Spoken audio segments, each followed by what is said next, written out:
Hi കൂട്ടുകാരെ, ഇന്നൊരു Sunday ദിവസമായതുകൊണ്ട് ഞങ്ങൾ ഉച്ച കഴിഞ്ഞ് വെറുതെ ഒന്ന് പുറത്ത് പോകാമെന്ന് കരുതി ഇറങ്ങി.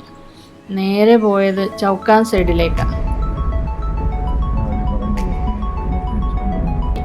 പോകുന്ന വഴിയിൽ ഇങ്ങനെ പല കാഴ്ചകളും ഒക്കെ കണ്ട് ഞങ്ങളിങ്ങനെ പോയി സൈഡിലൊരു തേയിലത്തോട്ടം കണ്ടപ്പോൾ അവിടെ ഒന്ന് ഇറങ്ങണമെന്ന് തോന്നി.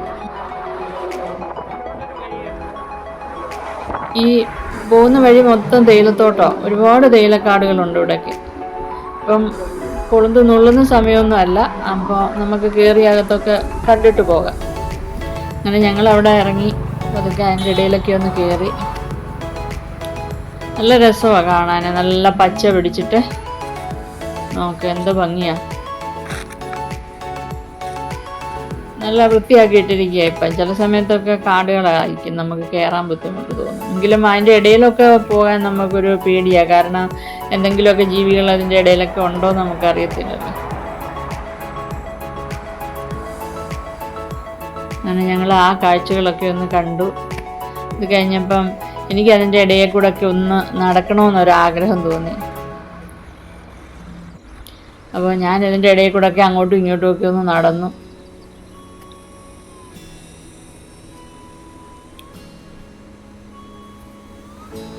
ആ സമയത്ത് വേച്ചാൻ അവിടെ നിന്ന് സൈഡിലൊക്കെ നല്ല ഇലയുണ്ട്, അതായത് നമുക്ക് കൂട്ടാൻ വെക്കാൻ പറ്റുന്ന നല്ല ഇലകൾ കിട്ടും ഇവിടെയൊക്കെ. അപ്പോൾ അച്ഛൻ അവിടെ നിന്ന് അതൊക്കെ കുറച്ച് നുള്ളിയെടുത്ത് അവിടുന്ന്. അങ്ങനെ ഞങ്ങൾ അവിടെ ഒരു ഫോട്ടോഷൂട്ടും ഒക്കെ നടത്തി. ഇത് കണ്ടോ, ഇതാ കൊളുന്ത് കണ്ടോ, ഇതൊക്കെ നല്ല പച്ച, ഇത് ഇവിടുത്തെ പച്ചക്കറിയാണ്.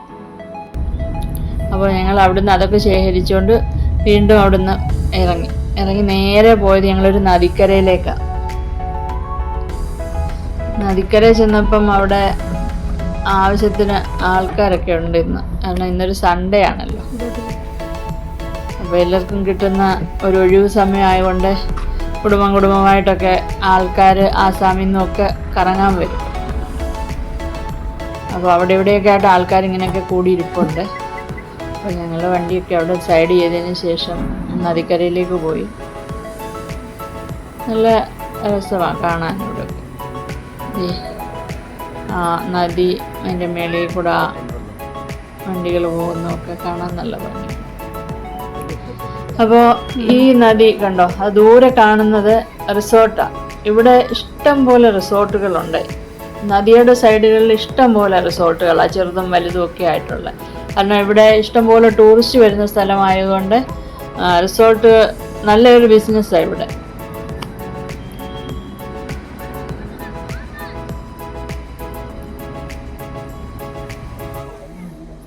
ഈ നദി നോക്കിക്കേ ദൂരെന്ന്.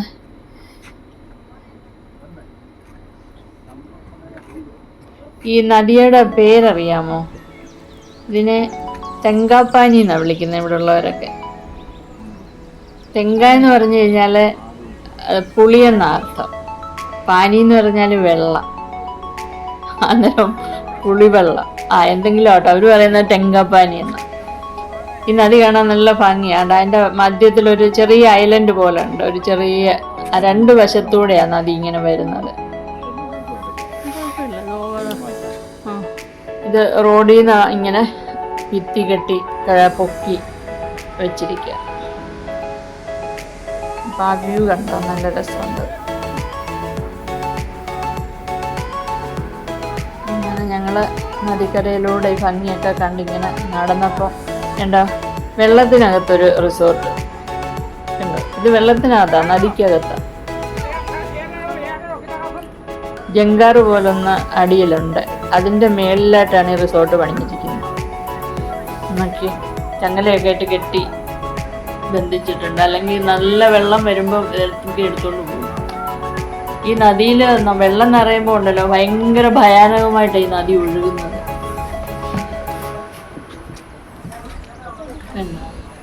മേൽവശത്തിരുന്ന ആൾക്കാർക്ക് കഴിക്കാനൊക്കെ ഉള്ള ഇടം, താഴ്വശത്ത് റൂമുകൾ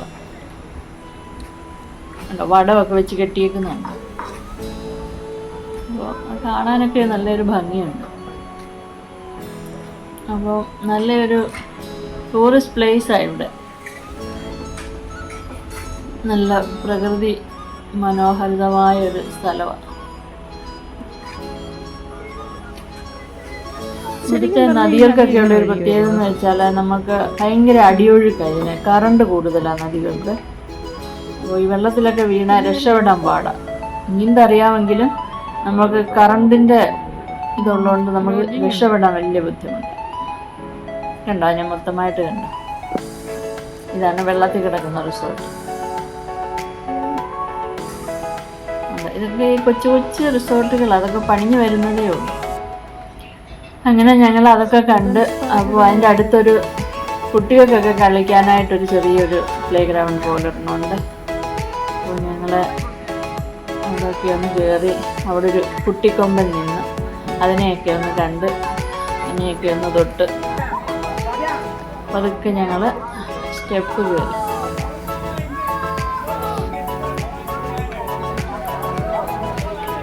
മുകളിലെത്തി ഞങ്ങൾ.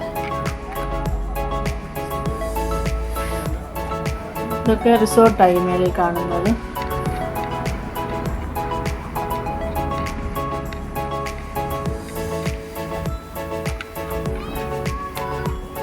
പിന്നെ പതുക്കെ അവിടുന്ന് ഞങ്ങൾ നേരെ വീണ്ടും നംസയ്ക്ക് വന്നു. അങ്ങോട്ട് പോയ കാഴ്ചകളൊക്കെ ഇങ്ങോട്ട് വന്നപ്പോഴും കണ്ട് ഞങ്ങളിങ്ങ് നംസയിലെത്തി. ഇത് റോഡൊക്കെ നല്ല അടിപൊളി റോഡാണ്, ഒറ്റ ഗിയറിലിട്ട് പോയാൽ മതി. ഇങ്ങനെ ഞങ്ങൾ ഇവിടെ എത്തിയപ്പം മൊമോ കഴിക്കണമെന്നൊരാഗ്രഹം. അപ്പോൾ ഞങ്ങളുടെ വീടിൻ്റെ അടുത്ത് തന്നെ ഒരു റെസ്റ്റോറൻ്റ് ഉണ്ട്, ഒരു ഹോം സ്റ്റേ ഒക്കെ ഉള്ള. ഞങ്ങൾ ഇടയ്ക്കൊക്കെ അവിടെ പോകാറുണ്ട്. അങ്ങനെ ഞങ്ങൾ അവിടെ കയറി മൊമ്മോയ്ക്ക് ഓർഡറൊക്കെ ചെയ്തു. ഇവിടെ നല്ല ഒരു റെസ്റ്റോറൻ്റായത്, വളരെ പീസ്ഫുള്ളൊക്കെ ആയിട്ടുള്ളൊരു ഇടം. അപ്പോൾ ഇവിടെ കൊച്ചു ഹട്ട് പോലൊക്കെ പണിഞ്ഞിട്ടിട്ടുണ്ട്. നമുക്ക് അത് കയറിയിരുന്ന് കണ്ടോ അവിടെ ഇരുന്നൊക്കെ കഴിക്കാം. അതുപോലെ തന്നെ തണുപ്പ് സമയത്തൊക്കെ തീ കാഞ്ഞ് നമുക്കിങ്ങനെ ചുറ്റും കൂടിയിരുന്ന് കഴിക്കാനൊക്കെ അവിടെ അങ്ങനെയൊക്കെയുള്ള ഇടം ഒക്കെ അവരുണ്ടാക്കിയിട്ടിട്ടുണ്ട്. കണ്ടോ ഇത്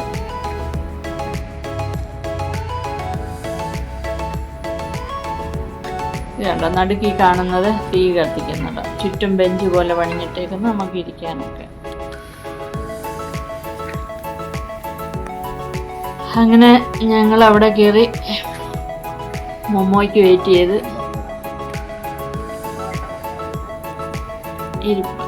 ഇപ്പോഴത്തേനും മൊമ്മോ എത്തിയിട്ടുണ്ട്. ഈ ഗ്ലാസ്സിൽ കാണുന്നത് കോഫിയല്ല, ഈ മൊമ്മയുടെ ഒരു ജ്യൂസ് കിട്ടും, അതാ. എരിയും ഉപ്പും ഒക്കെ കൂടെ ചേർന്ന ഒരു എന്താ പറയുന്നത് ജ്യൂസ് എന്ന് വെച്ചാൽ ഈ മൊമ്മോയുടെ ഇറച്ചിയും അതിൻ്റെ എല്ലാം കൂടെ ചേർന്ന ഒരു സൂപ്പെന്ന് വേണേ പറയാം അതിന്. അതെ, അതും ചട്നി, ഒരു പോർക്കൊക്കെ കൊണ്ടുവച്ചിട്ടുണ്ട്. പക്ഷേ നമുക്ക് നമ്മുടെ സ്വസിദ്ധമായ കൈ കൊണ്ട് കഴിക്കുന്നതാണല്ലോ രുചി. അങ്ങനെ ഞങ്ങൾ കൈവച്ച് തന്നെ അത് കഴിച്ചു.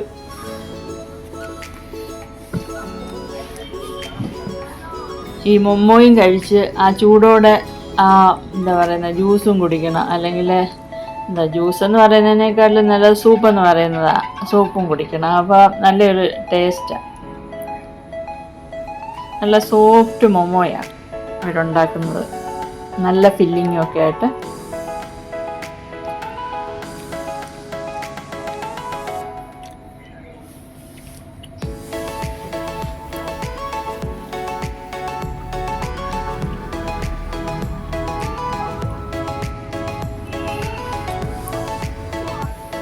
അപ്പോൾ ഞങ്ങൾ മൊമ്മയൊക്കെ കഴിച്ച് പതുക്കെ അവിടെ നിന്ന് ഇറങ്ങി.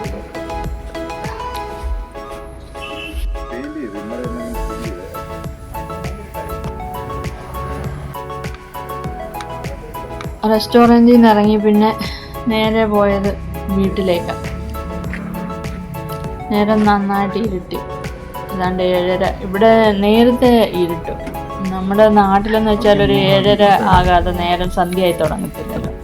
ഇവിടെ 7:30 ആകുമ്പം നാട്ടിലെ ഒരു 10 മണിയുടെ ഒരു ലുക്ക. ഞങ്ങളങ്ങനെ തിരിച്ച് വീട്ടിലെത്താറായി.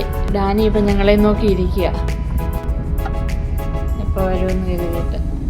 അപ്പോൾ okay, bye bye, stay blessed, good night.